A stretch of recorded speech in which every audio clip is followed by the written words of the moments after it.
নমস্কার, আমার ইউটিউব চ্যানেলে তোমাদের সবাইকে স্বাগত। আজকের আমি কোষে দেখি 23.3 চ্যাপ্টার থেকে 9 দাগের যে প্রশ্নগুলো আছে, মানে এমসিকিউ প্রশ্ন, তারপরে শূন্যস্থান পূরণ, আর হচ্ছে যে সত্য মিথ্যা যে প্রশ্নগুলো আছে এইগুলোর সমাধান করব।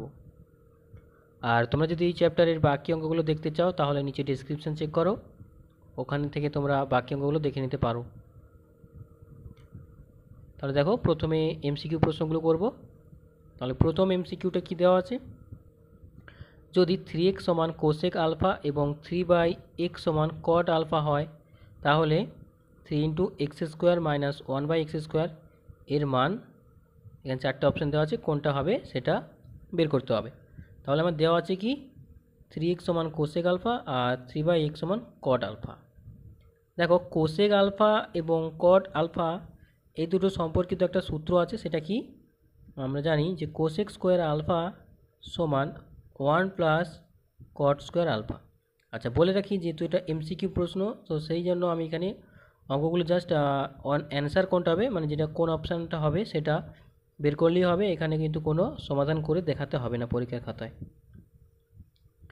তো দেখো, কোসেক স্কোয়ার আলফা সমান 1 + কট স্কোয়ার আলফা। এবার দেখো, আমি এখানে কোস আলফা নয়, যে কোসেক আলফা আছে এর মানটা এখানে বসাবো, আর যে কট আলফা মানটা যেটা আছে এটা আমি এখানে বসাবো।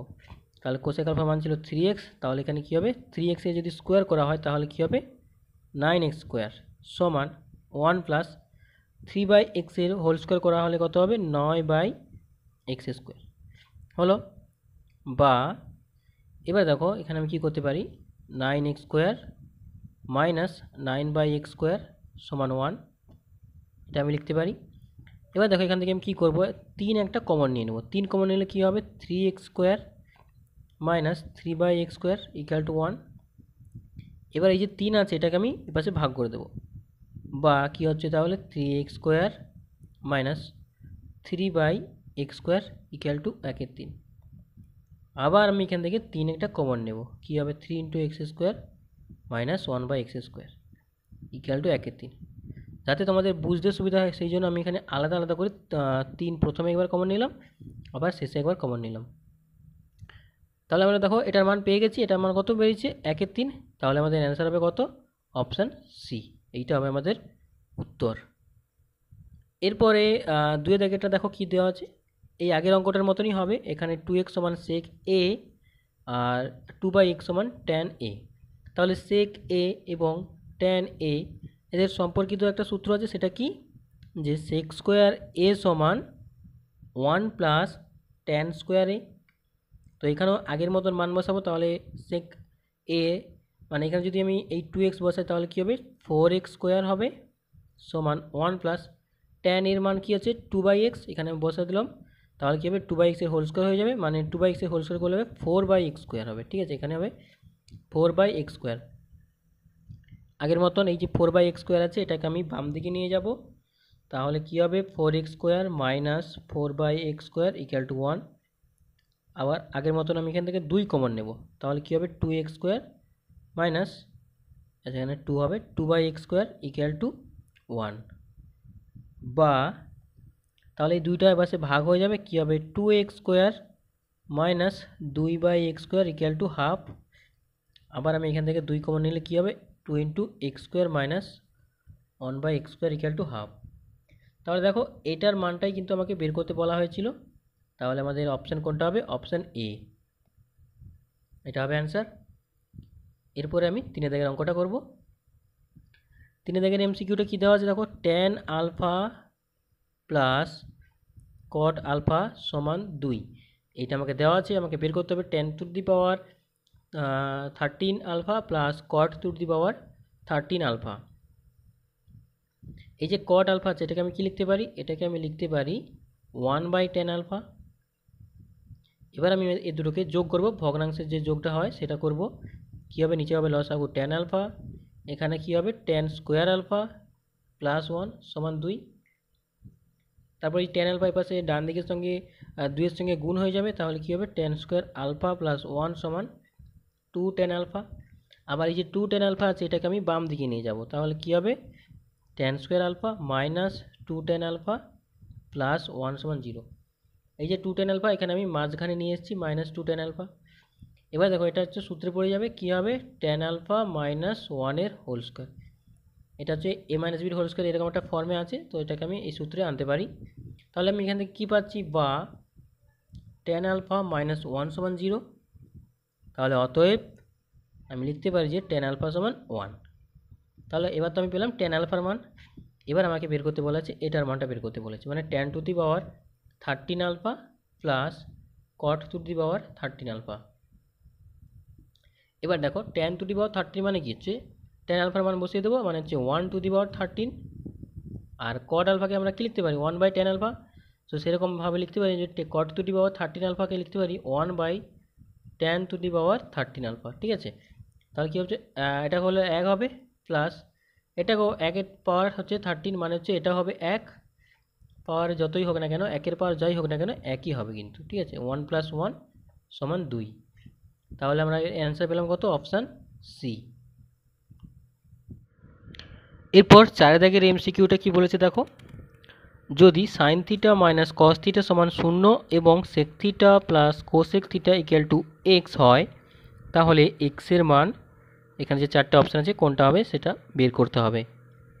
তো দেওয়া আছে কি আমাদের sin θ - cos θ = 0।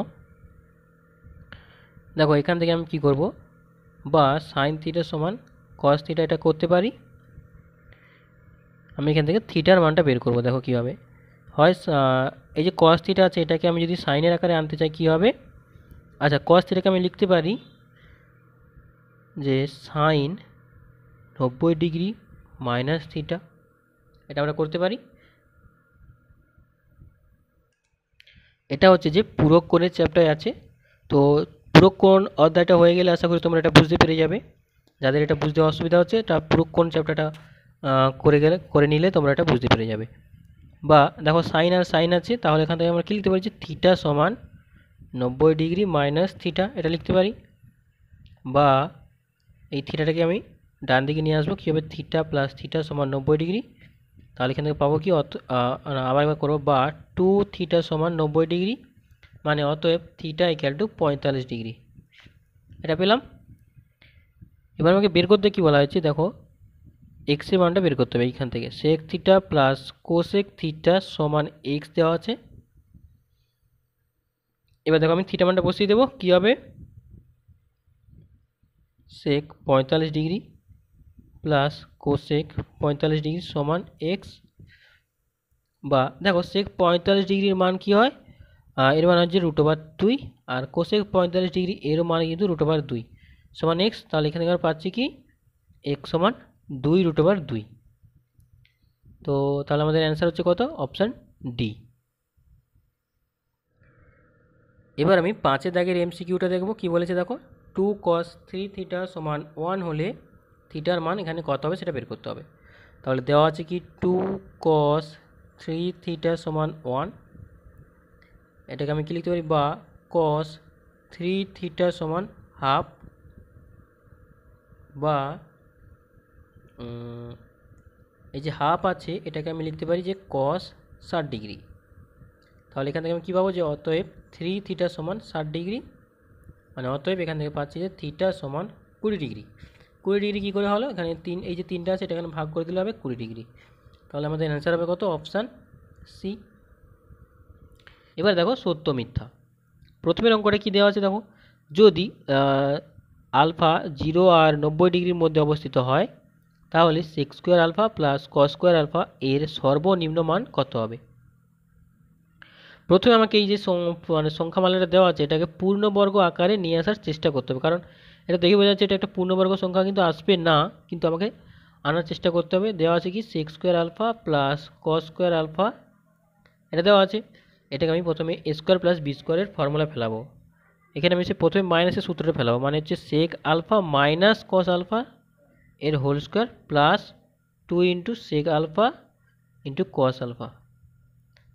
এবার দেখো আমরা কিন্তু জানি যে কোনো সংখ্যার পূর্ণবর্গ সংখ্যামালার সর্বনিম্ন মান কত হয়, 0। যে কোনো পূর্ণবর্গ সংখ্যামালার সর্বনিম্ন মান শূন্য হয়, মানে শূন্য হবে কিন্তু এর নিচে কিন্তু যাবে না, মাইনাস হবে না। ঠিক আছে, যে এই সূত্রটা ফেলাতে হবে কিন্তু। তো এটার মান কী হবে? সর্বনিম্ন মান। তাহলে এটার সর্বনিম্ন মান হচ্ছে কত? এটা হচ্ছে। আবার এটাকে দেখো কী লেখা যায়, sec alpha minus cos alpha whole square plus 2। কেন না, সেক আলফা আর কস আলফা করলে কত হবে? এটা পরস্পর গুণ করলে হবে 1 হয়ে যাবে, কারণ সেক আলফা সমান হচ্ছে 1/cos আলফা, আর নিচে cos আলফা হয়ে যাবে, আর এটা cos আলফা গুণ হয়ে যাবে, তাহলে হবে 2। তাহলে এর সর্বনিম্ন মান কত হবে? 0 প্লাস 2। তাহলে যেহেতু পূর্ণবর্গ সংখ্যা মানে সর্বনিম্ন মান 0 হয়, তার মানে এর সর্বনিম্ন মান কত হবে? এর সর্বনিম্ন মান হবে, সর্বনিম্ন মান কী হবে? 0 প্লাস 2 সমান 2। আর এখানে দেখো 2 দেওয়া আছে, সেই জন্য এখানে হবে সত্য। এটা হবে সত্য। এর পরেরটা আমাকে এবার দেখো বিদ্যাকে 2 রং করে কি বলেছে, দেওয়া আছে যে cos 0 degree into cos 1 degree into cos 2 degree এরকম করে করে ইন্টু cos 90 ডিগ্রি এর মান কত হবে? মানে এর মান 1 হবে। এটা সত্য কি মিথ্যা সেটা বলতে হবে। দেখো cos 0 degree into cos 1 degree into cos 2 degree into cos 3 degree into dot dot করে cos 90 ডিগ্রি, এটা সমান কত হবে? দেখো cos 0 ডিগ্রি সমান আমি লিখতে পারি 1, কারণ cos 0 ডিগ্রি মান 1। আর শেষে cos 90 ডিগ্রি আছে, এর মান কত হবে? এর মান 0। আর মাঝখানে যেই তিনটে আছে এটা থাকবে, লিখতে পারো তুমি cos 1 degree into cos 2 degree into cos 3 degree.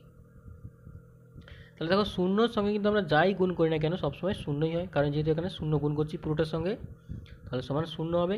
কিন্তু এখানে বলেছে যে এর মানটা 1, তাহলে এটা কী হবে? মিথ্যা হলো। এবার শীত দাগে যে শূন্যস্থান পূরণের অঙ্কগুলো আছে সেগুলো দেখব। তাহলে প্রথমে এটা দেখো কী দেওয়া আছে, 4/sec square theta plus 1/1 plus cot square theta plus 3 sin square theta এর মানটা কত হবে বের করতে হবে। দেখো sec স্কোয়ার থিটা নিচে আছে, এটাকে আমি যদি উপরে করে দিই, মানে কি দেখো লিখতে পারি sec স্কোয়ার থিটাকে আমি লিখতে পারি কি 1/cos স্কোয়ার থিটা প্লাস 1 দেখো 1 প্লাস cot স্কোয়ার থিটা আছে, এটাকে আমি লিখতে পারি কি cosec স্কোয়ার থিটা, আর এটা যেরকম আছে থাকবে 3 sin স্কোয়ার থিটা থাকবে। তাহলে cos স্কোয়ার থিটা কী হবে? উপরে চলে যাবে, মানে হচ্ছে 4 cos স্কোয়ার থিটা। আবার 1/cos square থিটাকে 1/cosec square theta আছে, এটাকে আমি কি লিখতে পারি? sin square theta. আর শেষে আছে 3 sin স্কোয়ার থিটা। এবার দেখো শুধু sin স্কোয়ার থিটা আবার 3 sin স্কোয়ার থিটা, এটাকে যোগ করলে কী হবে? 4 sin স্কোয়ার থিটা হয়ে যাবে। আচ্ছা, প্রথমে হচ্ছে 4 cos স্কোয়ার থিটা অলরেডি আছে আগে, তারপরে আমি এটা যোগ করলে কী হবে? 4 sin স্কোয়ার থিটা। তাহলে যদি আমি 4টা কমন নিই তাহলে কী হবে? cos square theta plus sin square theta. তো দেখো cos square theta plus sin square theta মানে হচ্ছে sin square theta plus cos square theta. ঠিক আছে, দুটোকে ইন্টারচেঞ্জ করলেও কোনো অসুবিধা নেই। তাহলে এটার ভ্যালু কী হবে? 1, কারণ আমরা জানি sin square theta plus cos square theta সমান 1 হয়, তাহলে এটা হবে 4। তাহলে এর মান হবে কত? 4। এরপরে তারপরে অঙ্কটা দেখো 2 দাগেরটা দেওয়া আছে যে সাইন থিটা মাইনাস 30 ডিগ্রি সমান হাফ হলে cos থিটার মান কত হবে? দেখো দেওয়া আছে কি সাইন থিটা মাইনাস 30 ডিগ্রি সমান হাফ। তাহলে এটাকে আমি লিখতে পারি সাইন, যেহেতু বাম দিকে যেরকম আছে সেরকম থাকবে। দেখো এই যে হাফ আছে, এটাকে আমি লিখতে পারি কি সাইন 30 ডিগ্রি, কারণ সাইন 30 ডিগ্রি মান হাফ। তাহলে এটা যদি এটার সমান যদি এটা হয়, তাহলে আমি লিখতে পারি কি থিটা মাইনাস 30 ডিগ্রি সমান 30 ডিগ্রি, বা থিটা সমান তাহলে কী হবে? 30 ডিগ্রি প্লাস 30 ডিগ্রি সমান হচ্ছে 60 ডিগ্রি। তাহলে আমরা পেলাম থিটা সমান 60 ডিগ্রি। অতএব cos থিটা সমান তাহলে কী হবে? cos 60 ডিগ্রি, আর cos 60 ডিগ্রি মান কী হয়? হাফ হয়। তাহলে এটার মান কত হবে? হাফ। তো আশা করি তোমরা বুঝতে পেরেছো। এরপরে 3 দাগের অঙ্কটা দেখব। এখানে দেওয়া আছে কি cos square theta minus sine square theta equal to half. যদি এটা হয় তাহলে এর মান কত হবে? দেখো cos to the power cos to the power 4 theta minus sine to the power 4 theta, এটা সমান আমি লিখতে পারি কি cos স্কোয়ার থিটার whole square minus sine square থিটার হোল স্কোয়ার। তো এটাকে আমি a স্কোয়ার মাইনাস বি স্কোয়ারের ফর্মে আনলে কী হবে? হবে cos square theta plus sine square theta into cos square theta minus sine square theta. এবার দেখো cos square theta plus sine square theta এটা তো জানি আমরা 1, আর এর মানটা কত দেওয়া আছে হাফ, তাহলে 1 ইন্টু হাফ করলে কত হবে হাফ। তো এটাই হচ্ছে আমাদের উত্তর, এটাকে আমি ভালো করে লিখছি হাফ, তাহলে আমাদের অ্যান্সার হচ্ছে হাফ।